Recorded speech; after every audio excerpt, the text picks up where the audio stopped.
Bismillahirrahmanirrahim. Assalamualaikum warahmatullahi wabarakatuh. Selamat pagi anak-anak. Bagaimana kabar kalian? Semoga selalu sehat dan dalam lindungan Allah Subhanahu wa taala. Jangan lupa senantiasa mengucap rasa syukur alhamdulillah atas kesehatan dan karunia yang telah diberikan kepada kita semua.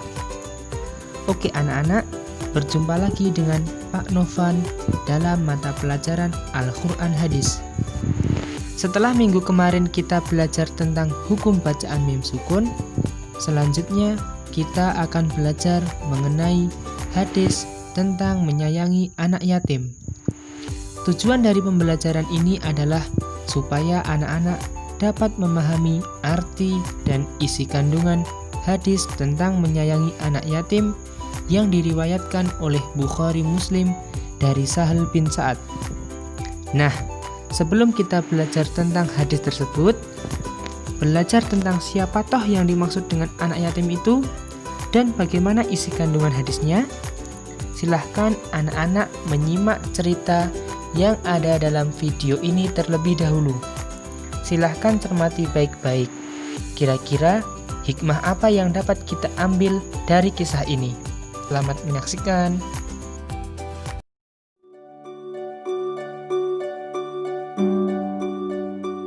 Pada hari Minggu pagi, Zidan dan Zahra sedang asyik bermain di halaman rumah. Zidan bermain mobil-mobilan, sedangkan Kak Zahra bermain boneka. Mereka berdua nampak sangat senang. Ketika mereka sedang bermain, nampak seorang gadis kecil membuka pintu pagar rumah mereka. Ia kemudian memberikan salam dan berkata, "Assalamualaikum. Boleh saya minta tolong, Kak? Saya belum makan hari ini dan saya sangat lapar," kata gadis kecil itu yang nampak sangat lemah. "Waalaikumsalam. Tunggu sebentar ya, Dek," kata Zahra. Ia kemudian berhenti bermain sejenak dan mengajak adiknya ke dapur untuk membantu mengambilkan makanan. "Zidan, kakak bawa nasi dan lauknya ya. Kamu bantu bawakan air minum," kata Zahra.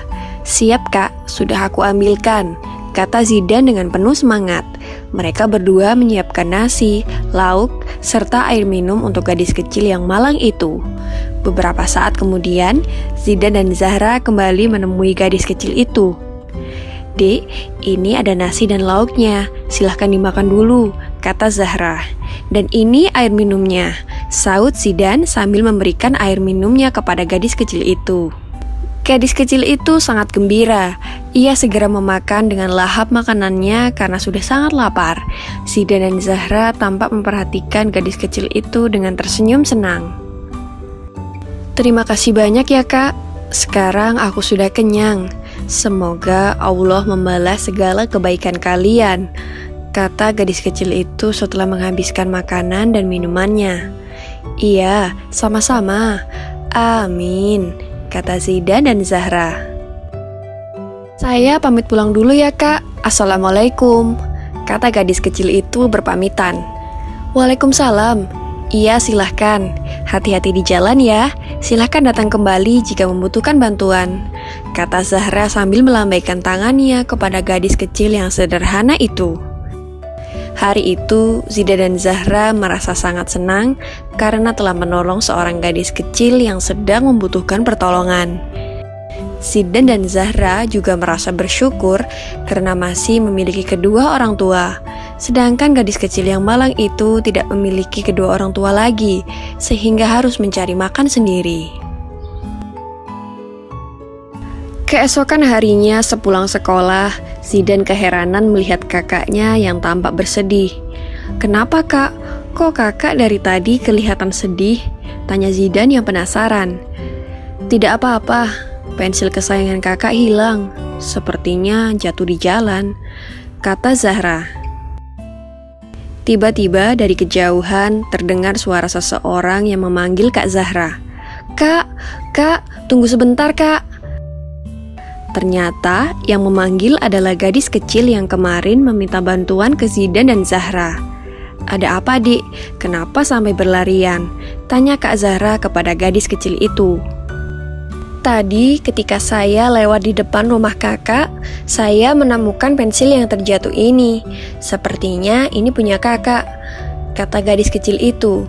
Zahra lalu memperhatikan pensil itu. Alhamdulillah benar, ini pensil kakak. Terima kasih banyak ya, Dik, teriak Zahra dengan senang. Demikian kisah Zidan dan Zahra membantu anak yatim piatu yang kesusahan. Karena mereka mau berbagi dengan gadis kecil itu, mereka mendapatkan kemudahan yang tidak terduga. Yuk kita ikuti sikap teladan Zidan dan Zahra agar kita senantiasa dipermudah segala urusannya oleh Allah Subhanahu wa Ta'ala. Amin ya Rabbal Alamin.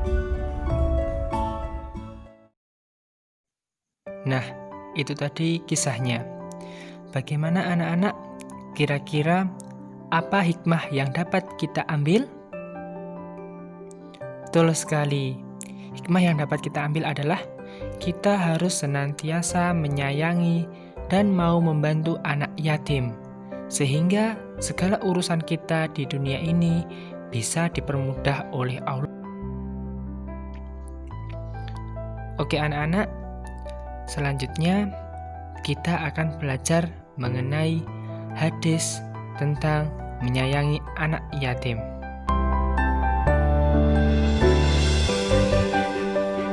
Oke, subbab yang akan kita pelajari pada materi ini ada 4. Yang pertama, lafal hadis dan terjemahannya. Yang kedua, pengertian. Yang ketiga, isi kandungan. Dan yang keempat adalah hikmah.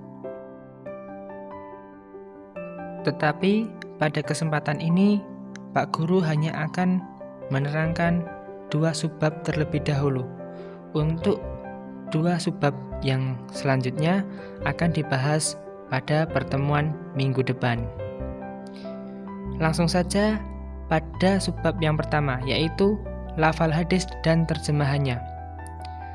Lafal hadisnya berbunyi, An Sahli bin Sa'din radhiyallahu anhu qala Rasulullah sallallahu alaihi wasallam ana wa kafilul yatimi fil jannati hakadha wa asyara bis sababati wal wusta wa farraja bainahuma syai'a. Rawahul Bukhari. Artinya, dari Sahal bin Sa'ad radhiyallahu anhu ia berkata, Rasulullah shallallahu alaihi wasallam bersabda, aku dengan pelindung anak yatim di surga adalah seperti ini. Beliau menunjukkan telunjuk dan jari tengah, serta beliau merenggangkan antara keduanya. Hadis riwayat Bukhari nomor 4892.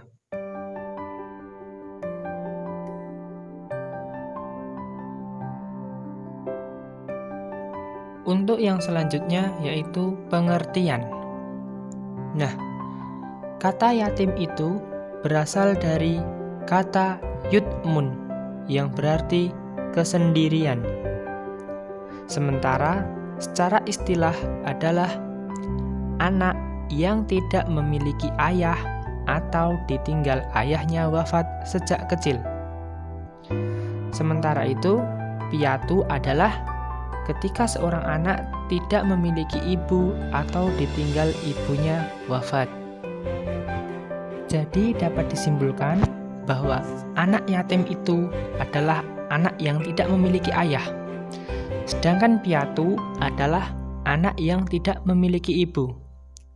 Jika tidak memiliki ayah dan ibu, maka bisa disebut dengan yatim piatu.